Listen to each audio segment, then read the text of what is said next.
Hello, ladies and gentlemen. Frosty here, and if you're wondering why I'm choosing to film my fridge and me talking in front of it, it's not because I'm hungry, it's not because I'm a big man who's just coming to get some snackage. It's because I want to talk about free-to-play gaming and how it is one of the biggest scams that has been going on for years and years. I don't see how no one understands that it is a scam. And here's how I'm going to break it down.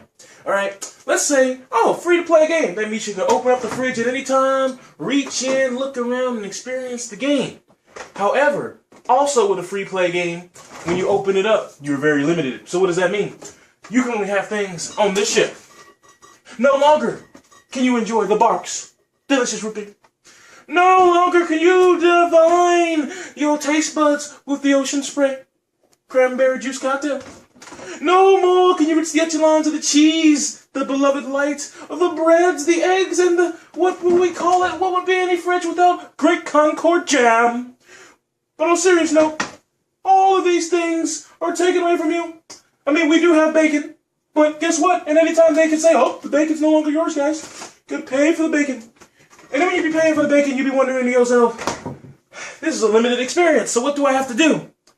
I gotta walk away, come back, and be like, oh, there's a cash shop. Here you go, gang. $20. Put that on the side. Then you run into another problem. When they open up the divine light, the divine gates to everything in the game, everything, it's all yours.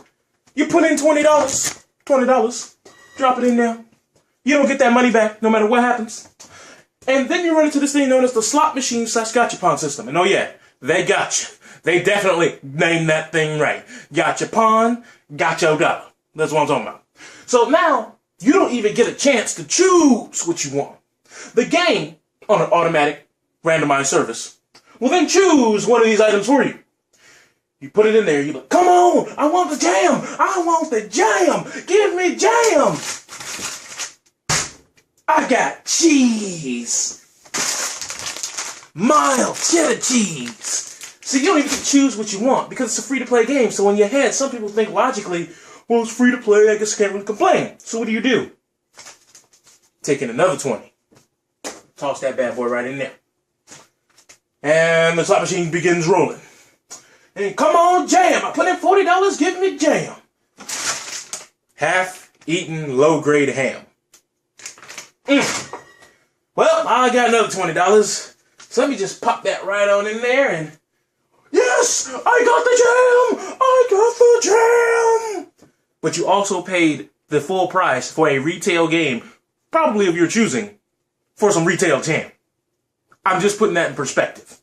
So with that said, when the game decides, hey, we don't feel as though we're making enough money, even if they were making an absolute killing, ladies and gentlemen, this is exactly what happens.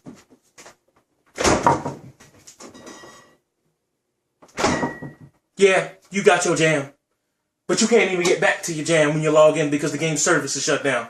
Look at DFO. I know people who have put in $3 grand in the DFO. It just sucked them dry.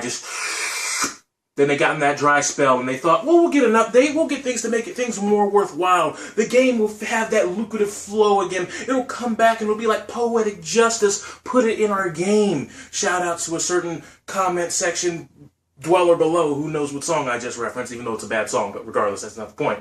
Point is, once you come back, can't get in, they got your money, and yeah, you got the jam, but you don't even know how long you're going to use it. So not only are you racing against your own wallet in terms of longevity of how much money you're going to have, but now you run into the flaw of you don't even know how long the fridge is going to be open.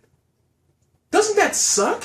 I mean, imagine if a AAA title like Halo comes out, like Halo 5, right? And it's free to play. Now, you could buy the retail version for $60. You could. And then you have all the perks and all the standard stuff going on. But if you get the free-to-play version, you can only have one loadout. You can't sprint. You can't zoom in twice on sniper rifles. And you have all these other things that gimp you. Yes, it's free-to-play, but you really have limited experience. But if you try to do it the gachapon way, instead of going out and buy the retail version, I promise you, you will spend more trying to get what's out of the fridge than just buying a full retail game. Even if the full retail game is at $800.